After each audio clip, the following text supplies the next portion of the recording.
একবার আমাদের গ্রামে গীতা পাঠ করার জন্য একজন লোক এসেছিলেন। তো তার 2 দিন গীতা পাঠ করার কথা। তো প্রথম দিনে সেরকম কোনো লোকজন হয়নি, এবং দ্বিতীয় দিনে যে খুব বেশি লোক হয়েছে তা নয়, মোটামুটি লোক হয়েছে। এবার ওই লোকটা তো মন ভীষণ খারাপ যে লোকজন বেশি হয়নি। ঠিক আছে, আমরা ভাবছি লোকটার মন খারাপ, কিন্তু লোকটার আসলে মন খারাপ হয়নি। তিনি বলছেন আমি যে উচ্চারণ করছি এটাতেই আমার সুখ।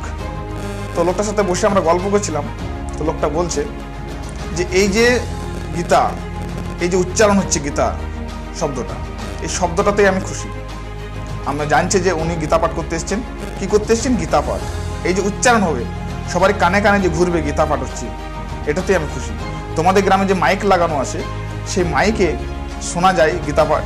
ঠিক আছে, পাশের গ্রামের লোক এলো, জিজ্ঞাসা করলো কী হচ্ছে, না গীতা পাঠ হচ্ছে। এই যে গীতা পাঠ হচ্ছে, এই যে বারবার উচ্চারণ হচ্ছে জিনিসটা, এটাতে উনি খুশি। আমরা তো অবাক, কঠিন ব্যাপার। উনি বলছেন যদি এই গীতা পাঠ শোনার পর যদি একজনও সুপথে আসে তাহলে আমি সফল। তো বাবা এগ্রিকালচার অ্যান্ড মোটিভেশনেরও তাই উদ্দেশ্য। যদি আমার মোটিভেশনে একজন ব্যক্তিও অনুপ্রাণিত হয়ে থাকে তাহলে আমি সফল। অতএব কে কি করবে না করবে সেটা দেখার কোনো বিষয় নেই। একজনকে তুমি যদি সুপথে নিতে পারো তাহলে তুমি সফল হবে। তো অবশ্যই কেমন লাগছে ভিডিও, যদি অবশ্যই ভালো লেগে থাকে লাইক, কমেন্ট অ্যান্ড শেয়ার করবেন এবং পাশে থাকবেন। ততক্ষণের জন্য ধন্যবাদ। দেখা হবে আবার অন্য কোনো এক